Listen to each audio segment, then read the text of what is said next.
It's Rog, and you're listening to European Night, presented by New Balance. And you're also listening to the fine sax solo on the Waitresses, Christmas Wrapping, which is scientifically, objectively, a story of love, longing, loss, and cranberry sauce, the greatest holiday song of all time. That's right, this is our Boxing Day pod special, because despite the expressed frustration of every Premier League manager ever, Boxing Day football is back, baby, with 10 Premier League teams set to kick off throughout the day on December 26.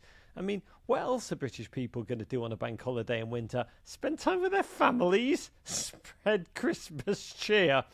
I don't think so. Here to spend time away from his family and talk to us instead is the single generator of holiday cheer around Yorkshire, the mischievous, marvellous, magnificent New York Times chief soccer correspondent and festive delight. Oh, it's Rory Smith. Merry Christmas. And a happy new year to you, Raw, on this most festive podcast special that we've possibly ever done, seeing as I'm an incredibly miserable human being. So to wish joy to the world it's just not in my golf bag. We are going to talk about the history of Boxing Day, which is quite an anathema to many American football fans. You know, they are deep into the game now. They know their Macclesfields from their Morecambes, but this concept of Boxing Day remains a murky one. Second, why do teams play on it? And some of our biggest footballing trends from 2023 will also be touched upon, which I cannot wait to hear you muse through. But to set the tone, we started with my favourite holiday song of all time, that 1981 banger, Christmas Wrapping. I think it's a 1980s pun, dubbed by AllMusic as, quote, one of the best holiday pop tunes ever recorded. You're underselling it, AllMusic. You can get rid of one of. I mean, bloody hell. That song is the Everton of Christmas music. But tell us, what's your favourite, Rory? What gets the most spins as you come down in your family-coordinated pyjamas in the Smith family holidays? So to stress, we do not have coordinated pyjamas. Yeah, it's not a surprise to me. In Smith family Christmases, we find that a gauche tradition that has been invented recently.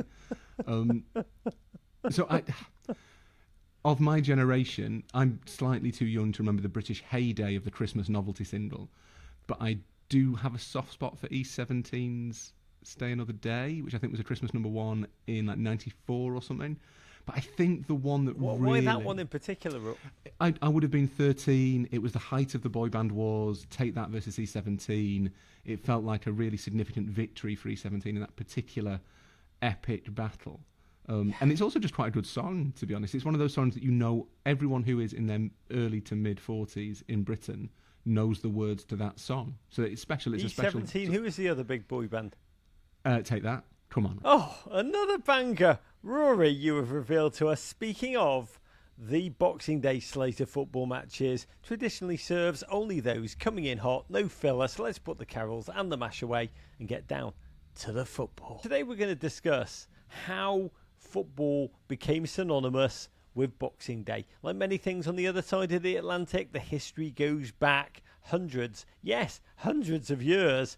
So let's dive into it a little bit, because I think it's pretty fascinating. Boxing Day, it's not such a big thing in the United States. Boxing Day is a concept thought to have begun in the 17th century.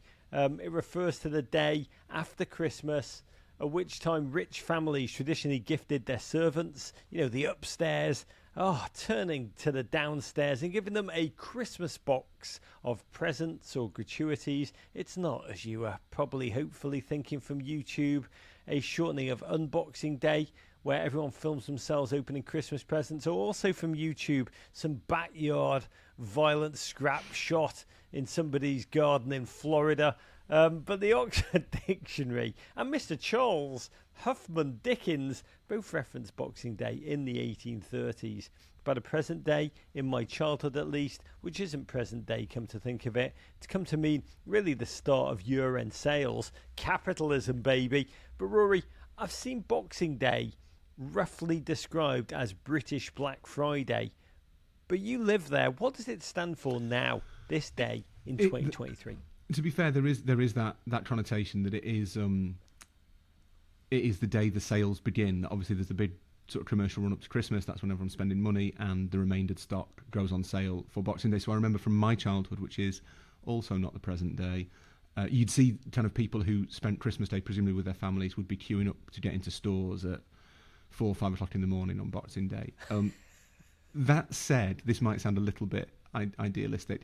I think to most people that's like a secondary meaning of Boxing Day, that it does have a more sympathetic, more familial connotation for most people. So it is.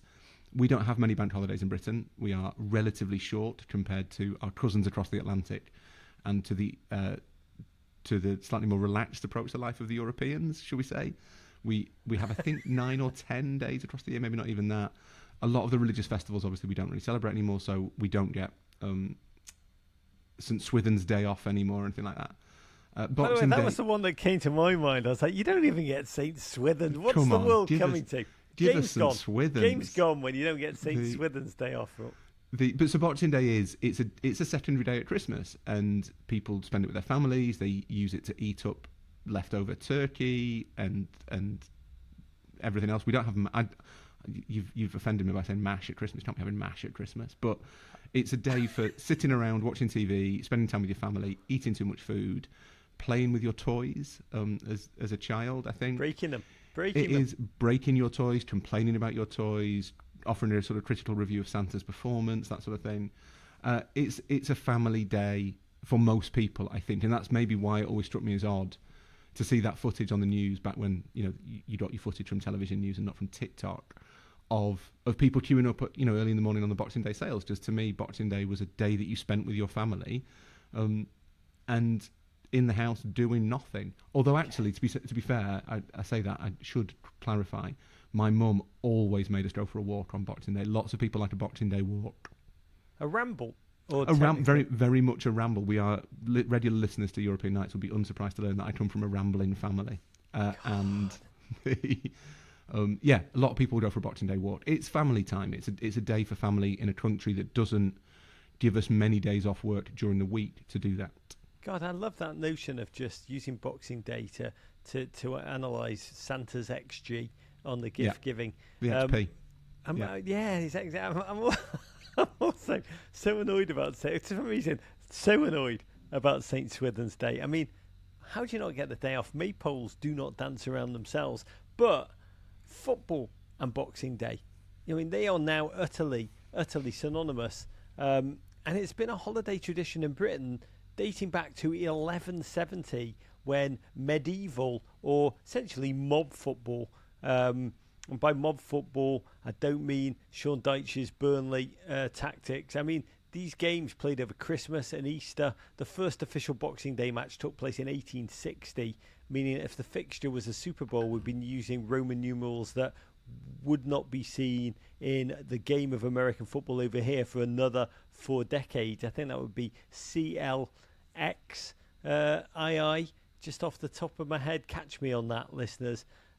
But the first ever Boxing Day match, the first ever recorded derby match too, of proper football, not the mob football where it was like whole villages essentially trying to push giant ball-shaped objects towards the other village in that kind of crazy mob, pasture, mud, broken bones, essentially village to village sanctioned violence. The football kind of as we know it, that first ever Boxing Day game, 1860, which fittingly featured the world's oldest and second oldest clubs. Peter Drury would have had a poetic field day if he was commentating on this one in 1860. Sheffield FC and Hallam FC, a game, I don't know if I need to tell you this, listeners, you're probably saying it to yourself right now. Sheffield ended up winning that one 2-0. This was before the Wednesday United divide split Sheffield into two. But the inaugural 1888-89 season of the Football League, we're talking the beginning of history here, folks. Preston North End beat West Bromwich Albion 5-0 on the way to becoming the first ever Invincibles, winning the double. But by now, Boxing Day is an institution in the football world. In 2015, Arsenal's legend and former puffy coat model Arsene Wenger said, quote, I would cry if you change that, because it's part of English tradition and English football. And don't make old Arson cry, lads. Give him his post-Christmas feast footy. But a lot of the foreign footballers who come over here cannot believe the pace and craziness of the English holiday football period on the continent. Most leagues take an extended period off over the holidays. English football does the opposite, cramming those games in fast and furious. Some players actually try and get themselves suspiciously suspended before Christmas. We're seeing an awful lot, you'll notice in games, an awful lot of footballers for no reason kicking the ball away ahead of a free kick. They're thinking about Boxing Day and where they'd like to spend it. But the longevity of the fixture is partially credited to British law. 1871 Bank Holidays Act crowned the day a holiday, gave working people a rare chance to attend a match. And the traditions become so bloody important in England, actually became a sticking point when the schedule of the 2022 World Cup was being negotiated back in 2015. England actually won out, so the final was played on the 18th of December, so that Boxing Day, the 26th of December, the Premier League could fire those engines back up. And you wrote last December for the New York Times, Rory, it wouldn't be Christmas without it. How did football wriggle its way into the national psyche on this day in Britain so thoroughly, so absolutely, so deeply, Rory? Well, I think it's probably a bit of a push, if I'm honest, to date the current tradition of Boxing Day football all the way back to 1860, that Sheffield and Hallam FC, who played on that day, that fateful day all those years ago, probably chose it because it was I suppose if the Bank Holiday Act was 1871, then in 1860, obviously it wouldn't have been a bank holiday. They didn't exist at that point. But they would have known it was a day when there was a natural crowd to be had. It was the day after Christmas. People were looking, I presume, not working very hard, even in Sheffield, a hard-working city. They'll have been looking for forms of entertainment. I think it's important to note that for all the complaints, well, in fact, on both sides, the complaints and the celebration of Boxing Day, traditionally, they played games on Christmas Day. That's when the football was. When my granddad was playing in the 1930s for Birmingham and Coventry, a mighty left-back, Bernard Smith. How are we just talking about this now? They used to play on Christmas Day. Oh, about my granddad? Yes. Well, don't like to brag. What disappointment you must be to the Smith family. Oh, no, it's really upsetting for my dad in particular, that I haven't lived up to the family's reputation. I'm a mere observer of it rather than a participant. He gets drunk and reminds me of that quite often. He doesn't really. My dad doesn't really drink. It's fine. My granddad played in the 1930s for Birmingham and Coventry, and yeah, they would have played on Christmas Day and Boxing Day. That you would have a local fixture, so short travel time. Obviously, the trains were up and running, but it wasn't. You weren't getting private jets to Norwich. You would have a relatively local fixture between teams that were placed conveniently for each other, and they would play one game on Christmas Day and the follow-up game the next day. That was how it worked. And I don't know the precise mechanics of what happened, but I suspect that during the 1950s,